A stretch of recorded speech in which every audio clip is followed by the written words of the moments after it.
Hello, this is Paul Bo Brookins, and welcome back to How to Play Dwarf Fortress. This is part 20. In the last video, we went over some of our defenses, and we showed you how to build bridges and construct things.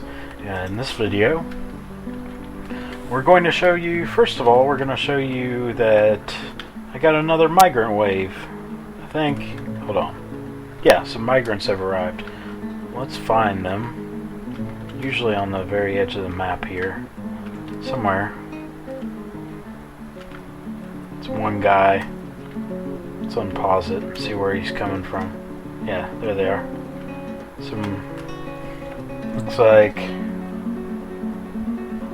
I don't know what that icon is. There's a farmer. This guy is a hunter ranger type person. Looks like Mason maybe. I don't know. Let's check him out. Let's look in Dwarf Therapist and we'll see what's going on here. One thing I did want to mention, somebody in video number 14 named Evil Typhoon wanted me to mention that it is a good idea to turn off hauling on your miners when you're first starting out, because you're going to want to have them mining almost entirely the whole time. If you click on any of these jobs, you can sort by that category. So let's click on mining. We'll have our top two guys. I actually recorded this video once before and the sound wasn't working, so I had to re-record this. So I already turned these off, but you'll want to turn off all of these in this category because they'll just stop what they're doing and run off and start moving something to a stockpile, and you want them to be mining full time. And that goes for any job that you want to be done exclusively by a dwarf. Go ahead and turn off hauling so they don't run off and do something else. But let's go ahead and group by migration wave right there and see who we got. We got looks like 8 dwarfs, and 2 of them are children. This one right here, you can obviously see they're not set to feed patients or prisoners or recover the wounded, so that means they're children. And this one right here. Out of the other ones, we've got a jeweler. This guy is a jeweler. He's primarily going to be messing with our gems.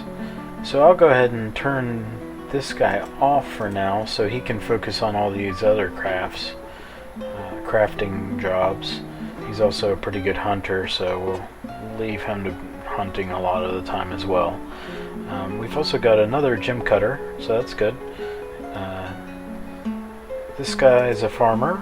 He's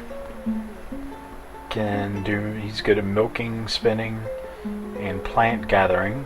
We'll go ahead and turn on brewing, cooking.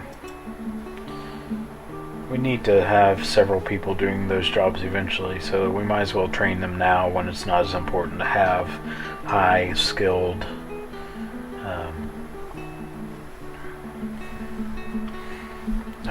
food. We don't need the food to be lavish yet. We'll go ahead and turn on farming for him. So that guy's done. Let's go ahead and turn on masonry, stone detailing, furnace, and wood burning for this guy, because he's gonna be needing to do other things when the jeweler's workshop is occupied. Let's see what we got here. This guy's a kid. This guy's a hunter. I like to turn on all of these for the hunters, and we'll go ahead and do that for this guy too, just because they're associated with each other and it doesn't hurt to have somebody doing them all. And we've got this guy as a butcher. We'll go ahead and turn on tanning, and we'll make him a leather worker as well. Eventually we'll want our best leather worker to be doing the leather working, but we don't have anyone with any skill in that, so maybe that guy will end up becoming the highest skilled one. We'll go ahead and do that. This guy's another child, and this guy is not good at anything. It says he's an architect. Yeah, he's good at building designing, so... Okay. Well, we'll give him a couple other jobs 2, just because he's not going to be spending all his time doing that. I'll go ahead and farm, wood burning, furnace operating. Some of these things that's going to take a lot of people to do, but we don't have a whole lot of skilled people doing them yet. So commit changes. Let's see if anyone's good at military. Yeah, this guy is a mace dwarf. This guy's like the best guy in our whole... He's a jeweler. He's decent at military. Everyone else is useless compared to this guy. Let's see, this guy, the butcher, is actually a pretty good military person, and the hunter is good at Mark's dwarf, which makes sense a lot of the time. So maybe eventually we'll add them into the military.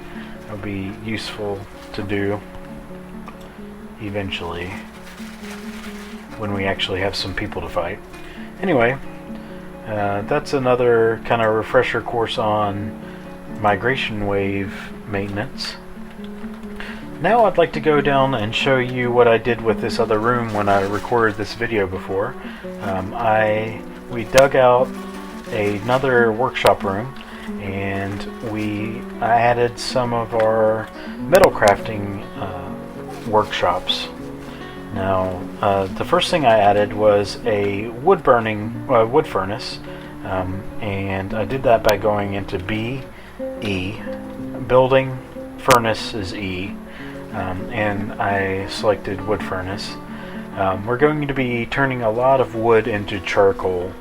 This other one, I have another one of these down here. This other one's going to be used rarely for ash, turning things into ash. But this one up here is going to be running almost constantly, making charcoal for now. Later on, whenever you dig down deep and you run into magma, you can use magma as your sole source of fuel. These furnaces, the smelters, which I have built 3 of, smelters turn ores and such into metals. It'll also turn bituminous coal and whatnot into coke that's usable as fuel, and it'll turn metals into metal alloys if you decide to do that. And then the other things in the furnace category, there's a glass furnace and a kiln. A glass furnace, you make glass out of sand, which we don't have any sand on this map, and a kiln turns clay into pottery, which we don't have any clay on this map, so we probably won't go over that too much in this video. Just kind of touch upon it. We might make a advanced crafting tutorial standalone, like maybe 3 or 4 videos eventually, but I probably won't go over that too much in this beginner's tutorial. But like I was saying, once you go down and find magma, you can actually dig a hole above the magma source, and if the hole is directly above the magma, you can put a furnace or a forge or something directly on top of that hole and use the magma as a fuel source forever, as long as you don't dump water on it, turn it into obsidian or something. It can be used as a fuel source for the entirety of your fortress. So if you find magma, it's really important to use it in several ways, but especially use it for your metal industry.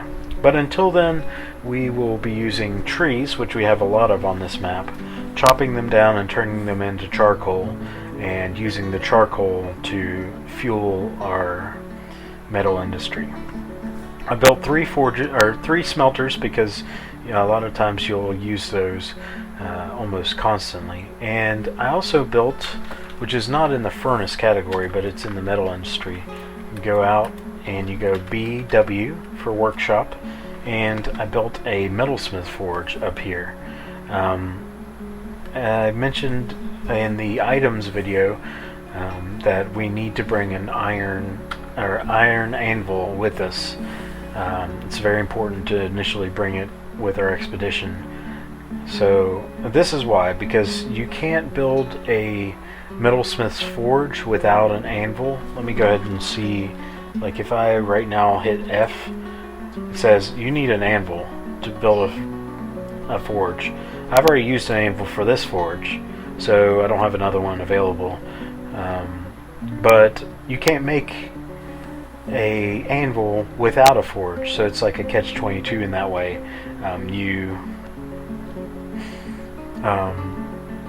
You can't make anvils without having an anvil. So you can either bring it with you, or you can wait for the first trade guys to come in, and you can trade with them for an anvil, but it's best to take one with you. Otherwise you're kind of stuck until you can trade for one.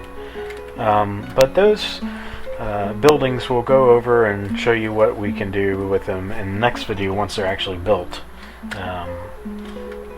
Let's see. Yeah, we got all our migrants coming in. We'll go ahead and dig out some more bedrooms because we're going to need more room for these new migrants. We only have enough beds for the last migration wave.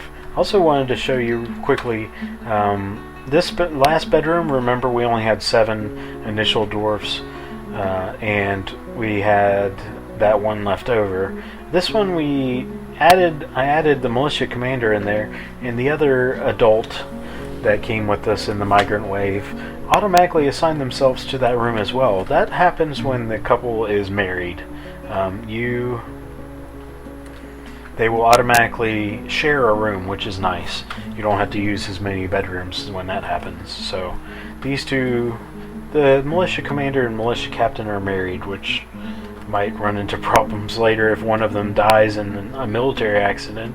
The other one will be distraught and all that good stuff. So, but it looks like we're out of time for this video. In the next video, we'll go ahead and try to finish up our project here, our defenses. It's possible that the traders will come, so we can show you how to trade, and we'll go ahead and show you all the different functions you can have for the metal industry.